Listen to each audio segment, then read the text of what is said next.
Assalamu alaikum dear students, I am your English teacher from Silk School. This is our lecture number 11 and we will revise book reading. कल हम लोगों ने revision की थी quite तक. Today we will revise paragraph number 3. Let's start our paragraph number 3. Father asked us to look at the moon and the star. वालिद ने हमें कहा कि चांद और सितारों को देखो. The moon looked big. चांद क्या था?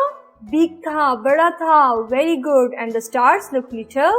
और सितारे क्या होते हैं? लिटिल होते हैं, छोटे होते हैं. आई सेड, मैंने कहा, द मून इज ब्राइट. चांद चमकदार है. Tom said. टॉम ने कहा, look how it shines in the night. देखो ये कैसे चमकते हैं रात को. Now we have done our today's revision of book reading. Okay, grade 2. You have read in your previous class about nouns. So tell me, what is a noun? Very good. Noun is a naming word. क्या ऐसी भी कोई चीज है जिसका कोई name ना हो? No, everything has a name. So जो भी names होते हैं, चीजों को जो भी हम names देते हैं, उसको क्या बोलते हैं? Noun बोलते हैं. Naming words are called noun.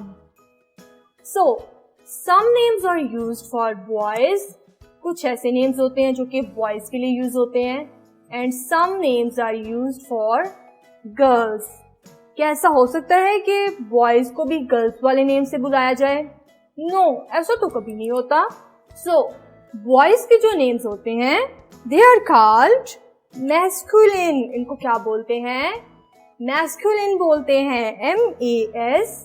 MASCULINE, masculine. और जो girls के names होते हैं, they are called feminine.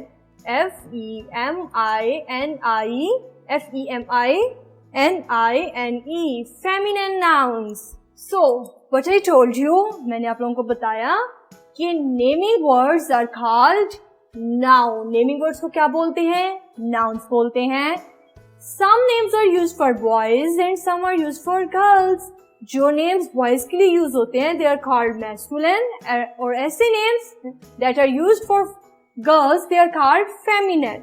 जैसे कि boys के लिए क्या use होता है? He. तो girls के लिए क्या use होता है? She. Very good. Boys के लिए use होता है his.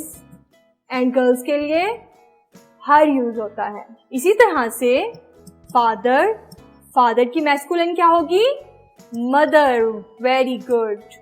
Now come to your books. This is your page number 21. On your page number 21, masculine and feminine. जो कि हम लोगों ने पढ़े हैं अभी. Masculine nouns किसके लिए use होते हैं? Boys के लिए. Names used for boys. And feminine names used for girls. तो यहाँ पर masculine दिए गए हैं और उसके सामने टेबल में feminines दिए गए हैं. King, queen, father, mother, prince, princess, waiter, waitress, husband, wife. Circle the correct noun in the brackets. यही nouns जो हैं अब brackets में दिए गए हैं. We will circle the correct one. That is selling fruits. He has apples and bananas on his cart. He. अब यहाँ पर he है, तो he के लिए man correct होगा या फिर woman? Very good. Man. Circle the man. कि man जो है वो fruits बेच रहा है. उसके पास apples and bananas हैं. Number 2. My dash is a doctor. She works at her clinic. अब she use हुआ है, तो she के लिए son correct होगा या daughter? Very good. Circle the daughter because she is used for daughter. कि मेरी बेटी डॉक्टर है और वो क्लिनिक पर काम करती है. Number 3. The dash lives in the palace. Palace में कौन रहता है? King या queen? He wears a golden crown. उसने golden crown, golden ताज पहना हुआ है. He है तो he के लिए क्या यूज होगा? King. Very good. Circle the king. Number 4. My dash helps me with my homework. I help her in the kitchen. अब her use हुआ है तो her के लिए correct क्या होगा? Father या mother? Very good. Circle the mother. Number 5. The dash showed us to our table. Then she brought us our meal. She use हुआ है तो she के लिए correct किसको करेंगे? Waiter या waitress को? Waitress लड़की होती है और waiter लड़का होता है. So waitress is correct because she is used. My dash is a teacher. He teach Spanish. My husband is a teacher या my wife is a teacher? अब यहाँ पर ही यूज हुआ है. My husband is a teacher.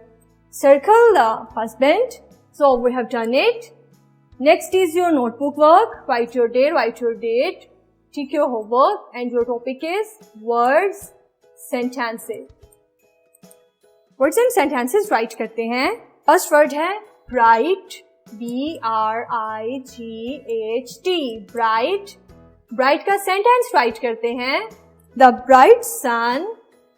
The bright sun looks beautiful. L-O-O-K-S looks B-E-A-U-T-I-F-U-L. The bright sun looks beautiful. Next word है suddenly. S-U-D-D-E-N-L-Y. Suddenly का two meaning मैंने आप लोगों को बताया बुक रीडिंग में भी. क्या मीनिंग है इसका? Yes, very good. अचानक. Suddenly it began to S-U-D-D-E-N-L-Y. Suddenly it B-E-G-A-N began T-O-2-R-A-I-N. अचानक से बारिश शुरू हो गई. Next word is strange. Strange होता है अजीब या अजनबी. Strange का sentence लिखते हैं. I heard H-E-A-R-D heard a strange sound. S-O-U-N-D sound. Next word write करते हैं. Next word is holiday. H-O-L-I holiday. Holiday. Holiday का sentence है I enjoy E-N-J-O-Y-J. Joy. I enjoy Sunday holiday. Last word is lovely. L-O-V-E-L-Y. Lovely. The sentence is Sarah has a lovely dress. Sarah has a lovely dress. Okay students, we have done over today's work. आप इसको neatly write करेंगे और याद करके किसी को सुनाएंगे भी. Okay students, take care.